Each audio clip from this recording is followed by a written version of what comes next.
আলাস্কার অ্যাঙ্করেজের পর এবার ইউক্রেন ইস্যুতে হাঙ্গেরির বুদাপেস্টে বৈঠকে বসতে যাচ্ছেন আমেরিকার প্রেসিডেন্ট ডোনাল্ড ট্রাম্প আর রাশিয়ার প্রেসিডেন্ট ভ্লাদিমির পুতিন।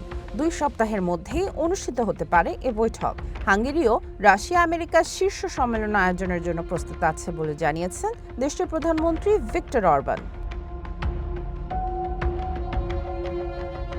কিন্তু ইউক্রেন যুদ্ধের জেরে ভ্লাদিমির পুতিনের বিরুদ্ধে 2023 সালে গ্রেপ্তারি পরোয়ানা জারি করে আন্তর্জাতিক অপরাধ আদালত আইসিসি, অর্থাৎ 1998 সালের রোম স্ট্যাটিউটে সই করা ইউরোপীয় দেশগুলোর ভূখণ্ড এমনকি আকাশ সীমায় প্রবেশ করলেও তারা পুতিনকে গ্রেপ্তারে বাধ্য থাকবে।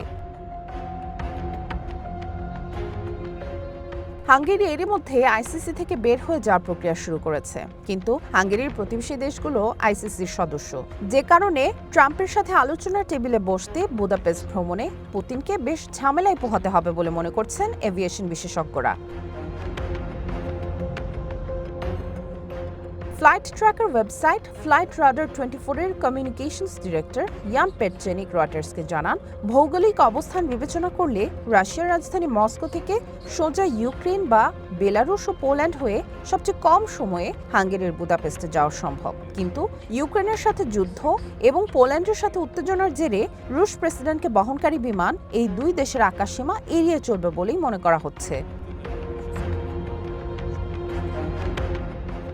এছাড়া স্লোভাকিয়ার আকাশ ব্যবহার করেও কম সময়ে রাশিয়া থেকে হাঙ্গেরি যেতে পারবেন পুতিন। আর সবচেয়ে লম্বা পথ হতে পারে কৃষ্ণ সাগর হয়ে রোমানিয়া দিয়ে ইউতে প্রবেশ করা। পুতিনকে এতটা ঘুরে হাঙ্গেরি যেতে লাগতে পারে প্রথম পথের চেয়ে প্রায় দ্বিগুণ সময়। তবে রুশ প্রেসিডেন্টের নিজস্ব বিমান ইলিউশিন IL-96 2 পথেই রিফুয়েলিং বিরতি ছাড়া টানা যাত্রা করতে পারবে। পেটচেনিক রয়টার্সকে জানান, ইউরোপীয় ইউনিয়নের আকাশে রাশিয়ার ফ্লাইট চলাচলে নিষেধাজ্ঞা থাকায় পুতিনের বিমানকে বিশেষ অনুমতি দিতে হবে ইউরোপীয় দেশগুলোর। ইউরোপীয় কমিশন অবশ্য জানিয়েছে, সরাসরি পুতিনের উপর নিষেধাজ্ঞা না থাকায় তার হাঙ্গেরিতে প্রবেশে কোনো বাধা নেই। কিন্তু শেষ পর্যন্ত ডোনাল্ড ট্রাম্পের সাথে বৈঠক করতে কতটা পথ পাড়ি দিয়ে হাঙ্গেরি যেতে হয় ভ্লাদিমির পুতিনকে, তা দেখার অপেক্ষায় এভিয়েশন বিশেষজ্ঞরা। সামিয়া জান্নাহ, ওয়ান ইন্টারন্যাশনাল ডেস্ক।